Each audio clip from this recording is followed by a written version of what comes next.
அதற்கு ஆபிரகாம், கர்த்தராகிய ஆண்டவரே, இன்னைக்கும் அநேகருடைய மனசுல அடியேனுக்கு என்ன தருவீர்? நாம எப்பவும் கொடுத்து பழக்கம் இல்ல, வாங்கிதான் பழக்கம். அன்னைக்கு ஆபிரகாம் ஆண்டவரை பார்த்து கேட்கிறான்.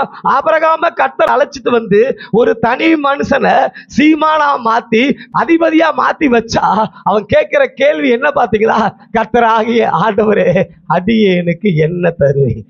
தன் சொந்த குமாரனையே உங்களுக்காகவும் எனக்காகவும் ஒப்பு கொடுத்தவர் இந்த உலகத்துல நீங்க பார்க்கிற ஒரு ஆசீர்வாதத்தை உங்களுக்கு செய்யாது இருப்பது எப்படி?